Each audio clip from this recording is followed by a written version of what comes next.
एक खूबसूरत सा जंगल था जहाँ मिट्ठू रानी अपनी दो बेटियों के साथ रहती थी। तभी टूनी चिड़िया वहाँ पे आ जाती है और कहती है, मिट्ठू रानी तुम्हारी कितनी बेटियाँ हैं? फिर मिट्ठू रानी बोलती है, मेरी दो बेटियाँ हैं। लाख लाख शुक्रिया है ईश्वर का कि मेरे दो बेटे हैं। आंटी, ईश्वर बेटियां उसी को देते हैं जिसको बेटी पालने की हैसियत हो। ये बात सुनकर टूनी चिड़िया उदास होकर वहाँ से चली जाती है। फिर तोते की बेटी बोलती है, माँ माँ मैं सही जवाब दी ना टूनी चिड़िया को? माँ बोलो ना माँ। नहीं बेटी, तुम कुछ भी गलत नहीं बोली हो। जो लोग बेटा और बेटी में फ़र्क करते हैं ये लोग को ऐसे ही जवाब देना चाहिए। तुम सही बोली हो बेटी। अच्छा ये सब बात छोड़ो, मैं भोजन की तलाश में जा रही हूँ। तुम्हारे पिताजी आएंगे ना तो तुम अपने पिताजी को बोल देना कि मैं गई हूँ भोजन की तलाश में, ठीक है? ये बात बोलकर मिट्ठू रानी भोजन की तलाश में निकल जाती है। तभी अचानक सांप का नज़र तोते पर पड़ता है। अरे ये तोता कितना सुंदर है, इसे तो आज मैं खा के रहूँगा। बहुत दिनों से भूखा हूँ।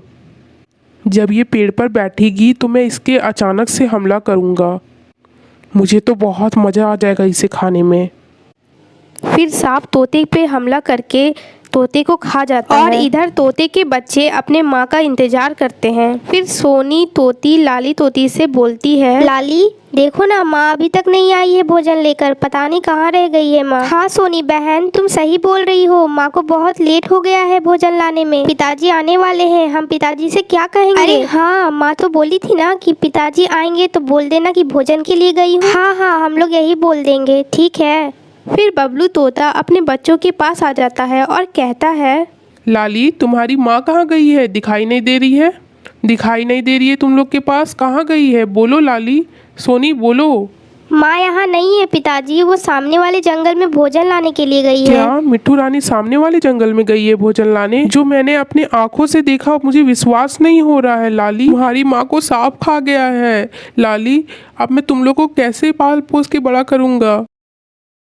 पिताजी आप दूसरी शादी करेंगे तो हमारी माँ सौतेली होगी ना, वो हमें परेशान नहीं करेगी ना। नहीं मेरे बच्चा, तुम ही लोग के लिए तो ये शादी कर रहे हैं, वो देखभाल तुम लोग की करेगी। ठीक है पिताजी आप कर लो दूसरी शादी। ठीक है फिर मैं कल कोर्ट में जाकर दूसरा शादी कर लूंगा, तुम लोग मेरा इंतजार करना। फिर बबलू तोता दूसरी शादी करके वापस आ जाता है। फिर लाली और सोनी की सौतेली माँ बोलती है, लाली बेटा सोनी बेटा तुम लोग बिल्कुल चिंता मत करना, मैं तुम्हारी अच्छी सी देखभाल करूँगी, ठीक है ना बेटा? बबलू जी आप कमाने जाइए, मैं देखभाल कर लूँगी बच्चों की अच्छा से। ठीक है लूसी जी, मैं जा रहा हूँ कमाने, आप अच्छे से ध्यान रखना बच्चों का और अपना भी। फिर बबलू तोता शहर के लिए रवाना हो जाता है और लाली की सौतेली माँ लाली से बोलती है कि अब तुम्हारे पिताजी चले गए हैं, तुम दोनों बहनों को मुझ पर छोड़कर, अब तुम दोनों बहनों को मुझसे कौन बचाएगा?